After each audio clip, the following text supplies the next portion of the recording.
Ni ibintu bikomeje kugenda bizamba ahangaha mu gihugu cya Repubulika Iharanira Demokarasi ya Kongo, cyane cyane mu mujyi wa Goma muri Rucuro, ndetse yemwe akaba ari operasiyo z'ingirakamaro cyangwa se operasiyo karahabutaka zaje kugenda zikorwa n'igisirikare cya leta ya Kongo FARDC. Ibi ni nyuma y'uko umutwe wa M23 umaze kugenda wigabiza bimwe mu bice by'aha mu gihugu cya Repubulika Iharanira Demokarasi ya Kongo. Ibi bice byose byamaze kugenda bifatwa n'uyu mutwe wa M23, ingabo za leta ya Kongo FARDC zifatanyije n'abambari bazo ba Barundi ndetse n'abacashuro, bakaba bongeye kugenda bagaba ibitero simusiga hano muri Nyiragongo. Ibi bitero bije kurangira umutwe wa M23 uje gutakaza abasirikare bagera muri batatu. Icyakora nubwo ibi ngibi biri kugenda bitangazwa, kandi bikaba byamaze kugenda byemezwa ko aha muri Nyiragongo nubwo aba basirikare baje kuhatakariza ubuzima ba M23 hakiri mu maboko y'umutwe wa M23. Ni operasiyo karahabutaka yaje kugenda igabwa n'abasirikare baba Wazalendo ndetse n'abasirikare b'Abarundi tugiye kugenda tugarukaho. Ese waba wamenye operasiyo iri kubera mu mujyi wa Goma? Ni operasiyo iri kugenda ikorwa yo kugenda bashakisha bamwe mu bantu baba bakorana n'umutwe wa M23, dore ko abangaba bari kwitwa abagambanyi b'igihugu cya Repubulika Iharanira Demokarasi ya Kongo, kuko ngo bari kugenda batanga amakuru ku mwanzi wabo ari we wa M23. Iyi nama ikomeye cyane ya rukokoma mu mutwe wa M23, iyi nama ikaba yamaze kwanzura imyanzuro ikomeye cyane turi buze kugenda tugarukaho mu ma operasiyo agiye atandukanye ya M23 iri kugenda itegura, igomba kugenda ishyira mu bikorwa muri iki cyumweru. Ni ibifaru bishyashya umutwe wa M23 wongeye kwakira. Ibi bikaba ari byo bigomba kugenda biwufasha mu buryo bugiye butandukanye bwo kuba babasha kugenda bahangana n'umutwe wa FARDC ndetse n'abambari bawo b'igisirikare cy'u Burundi. Nyemera rero nyaboneka mbere yuko ngira byinshi ngenda nkugezaho, nyaboneka reba hano handitse ijambo subscribe, ugenda urikandaho ubundi tubane gatanu kuri gatanu. Ni mu gihugu cya Repubulika Iharanira Demokarasi ya Kongo hongeye kuramukira imirwano mu bice bigiye bitandukanye byaha mu gihugu cya Repubulika Iharanira Demokarasi ya Kongo muri Kivu y'Amajyaruguru, hano muri teritwari ya Nyiragongo.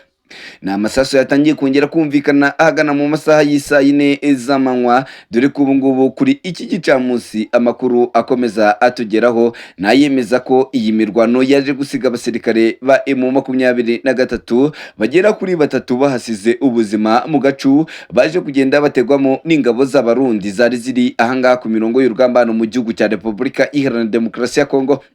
Aba basirikare b'Abarundi rero babarizwa muri task force, bakaba aribo baje kugenda batega ambush hafi n'ikigo cya gisirikare cya M23 cyari kiri hano muri Nyiragongo. Andi makuru akaba atumenyesha ko nubwo hamaze kugenda hamenyekana aba basirikare batatu ba M23 baje kugenda bapfa, ariko hakaba hari benshi ngo baje kugenda bakomereka, dore ko ubu umutwe wa M23 ngo biri kugenda binawugora cyane cyane kuba imiti yagenda ibageraho, bitewe nuko hari umwe mu baganga baje kugenda batabwa muri yombi, dore ko uyu muganga ngo yafashaga umutwe wa M23 cyane cyane mu bice bya Nyiragongo mu kugenda ugezaho imwe mu miti ndetse n'ishinge zibafasha ku mirongo y'urugamba hano mu gihugu cya Repubulika Iharanira Demokarasi ya Kongo.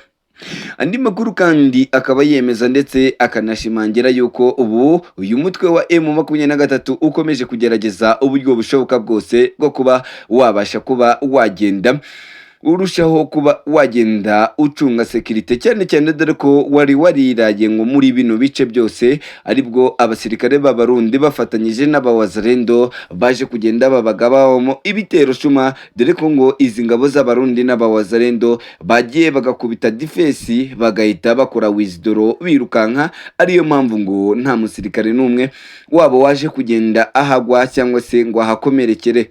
Icyakora andi makuru atugeraho akaba yemeza yuko imbunda zigera muri enye za AK47 yemwe ngo na rocha imwe zibwo zaba zamaze kugenda zijya mu maboko ye y'igisirikare cy'abawazalendo. Aba wazalendo ngo bakomeje kugenda batangaza ko uyu mutwe wa M23 ntacyo uzigera ukora hanga mu butaka bwa Repubulika ya Demokarasi ya Kongo, mu gihe baba bagihari kandi bakomeje kugenda barushaho kuba ku mirongo y'imbere ku rugamba.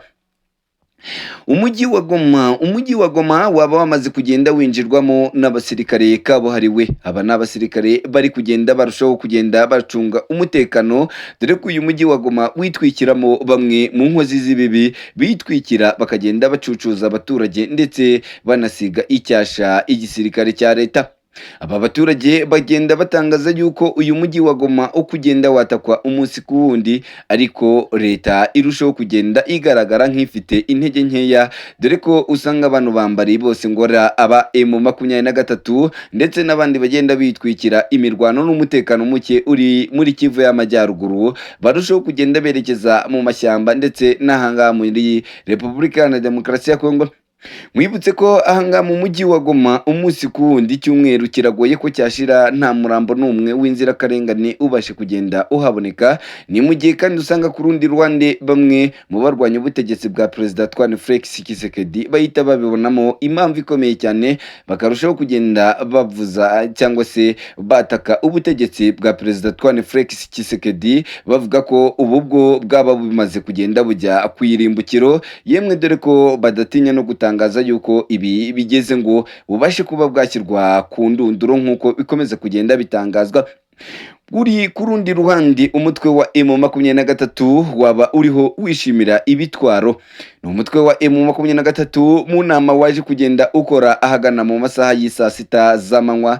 Uyu mutwe ngo ukaba wari uriho witegura kwakira ibitwaro bigera muri 12. Izi zikaba ari imodoka za BM zigomba kugenda zibafasha ndetse n'ibifaru na Tata zigomba kujya zideployinga bimwe mu bikoresho by'uyu mutwe wa M23 mu bice bigiye bitandukanye ho baba bagiye ku mirongo y'urugamba ahangaha mu gihugu cya Repubulika Iharanira Demokarasi ya Kongo.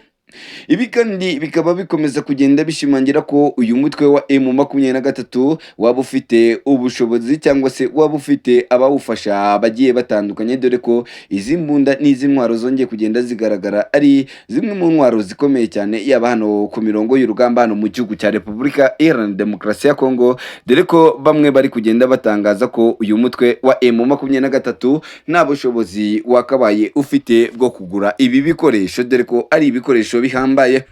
Bamwe mu bagiye baganira n'ibinyamakuru bigiye bitandukanye, dore ko nk'ikinyamakuru cyandikira hano mu gihugu cya Repubulika Iharanira Demokarasi ya Kongo aricyo Tazama cyagiye gitangaza yuko ubu ngubu anga mu gihugu cya Repubulika Iharanira Demokarasi ya Kongo abaturage bamaze kugenda batangaza ko babonye imodoka ziva ku mupaka wa Bunagana nyinshi za gisirikare, nubwo ngo plaque zazo zari zakuweho, ariko amakuru akaba akomeza yemeza ko izi mbunda zaba ziri kugenda zituruka mu gihugu cya Uganda.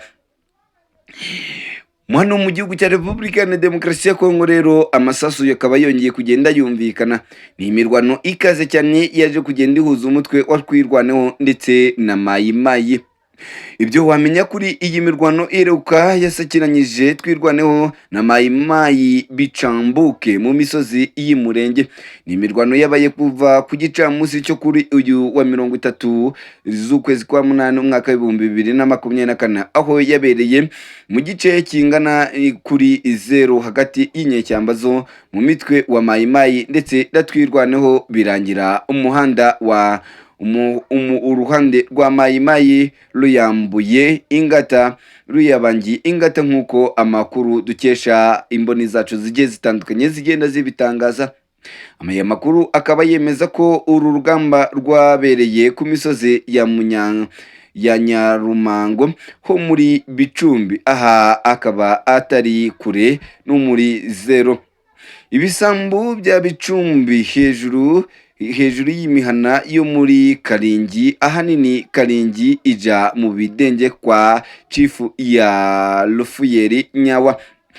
Ikinyamakuru dukesha iyi nkuru cyatangaje yuko cyamenye amakuru y'iyi mirwano yabaye mu gihe abasore bo muri Twirwaneho basakiranye na Mayimayi ubwo bari kuri patrol, impande zombi zikaba zarahuye mu buryo butunguranye. Ibi bikimara kuba maze bararasanyije ngo karahava, uruhande rwa Mayimayi rukizwa n'amaguru. Aya makuru anavuga ko Mayimayi yahunze yerekeza ibisambu by'ahitwa Ingalu muri groupement ya Mutamba.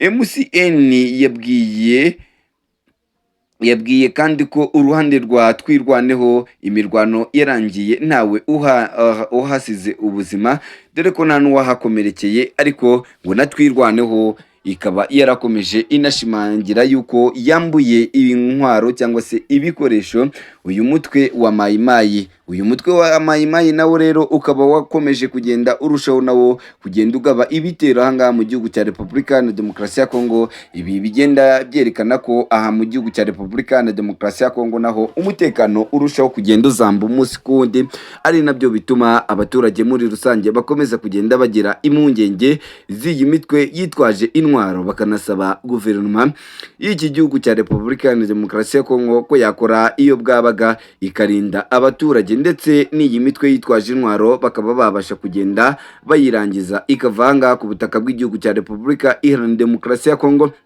Ni mu gihe abaturage bo bakomeza kugenda bagira ubwoba umunsi ku wundi, ndetse abaturage yemwe bamwe bagenda bagira ubwoba bw'inyeshyamba cyane cyane, dore ko ubu usanga leta irangariye umutwe wa M23. Ni mu gihe kandi ahangaha kuri iki gihugu cya Repubulika Iharanira Demokarasi ya Kongo harimo imitwe yitwaje intwaro myinshi kandi iri kugenda ireba uruhande rw'abaturage, igenda inarushaho kugenda ihungabanya ubuzima bwabo bwa buri munsi. Ni bimwe mu bintu twavuga ko bigenda bisohoka umunsi ku wundi ahangaha